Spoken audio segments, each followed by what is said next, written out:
abençoado. Que alegria estar de volta na casa de Deus. Devagar nós estamos voltando, mas já é uma bênção estar aqui. Gostaria de convidar os irmãos a uma leitura no 1 Coríntios, capítulo 2, verso 4. Diz assim: a minha palavra e a minha pregação não consistiram em linguagem persuasiva de sabedoria, mas em demonstração de espírito e de poder. Se nós formos pegar do primeiro versículo ao quarto, nós podemos dividir em duas partes. A primeira parte, que trabalha somente o versículo 1, nós vemos o que Paulo vai resolver a não fazer, que é depender totalmente da eloquência dele na pregação. E do versículo 2 ao versículo 4, nós veremos o que Paulo resolve fazer, que é depender totalmente do Espírito Santo de Deus na sua pregação. Um exemplo bem contemporâneo a nós é o próprio pioneiro da Assembleia de Deus, Daniel Berg. Quando ele saía para evangelizar, ele apenas falava: Jesus salva, Jesus cura e Jesus batiza com o Espírito Santo. Ele não dependia da eloquência dele para pregar a palavra de Deus, e sim do Espírito e do poder de Deus.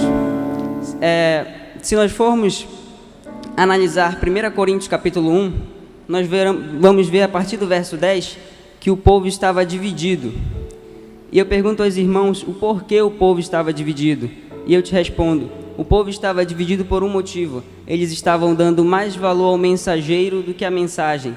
Eles estavam dando mais valor ao vaso do que ao conteúdo do vaso. E Paulo vai nos ensinar que nós devemos dar mais valor à mensagem do que ao mensageiro. O que nós vemos no dia de hoje, isso é tão atual. Tantos pregadores, tantos líderes, tantas pessoas que tentam ostentar uma autoconfiança, que tentam demonstrar essa autoconfiança quando sobem ao púlpito. E Paulo, nós devemos seguir o exemplo de Paulo. Paulo era humilde e Paulo reconhecia a sua inadequação para cumprir a sua tarefa. Paulo, ele sentia que ele não era apto para fazer o que ele estava fazendo. E Paulo era humilde. Nós devemos seguir o exemplo de Paulo. E quando nós vemos, já finalizo, dizendo que Paulo não tinha vontade de agradar as pessoas. A renúncia de Paulo em agradar a audiência fazia com que as pessoas repousassem no Senhor e não em Paulo.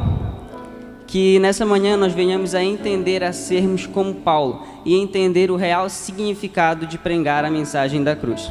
Agradeço a oportunidade. Deus abençoe você.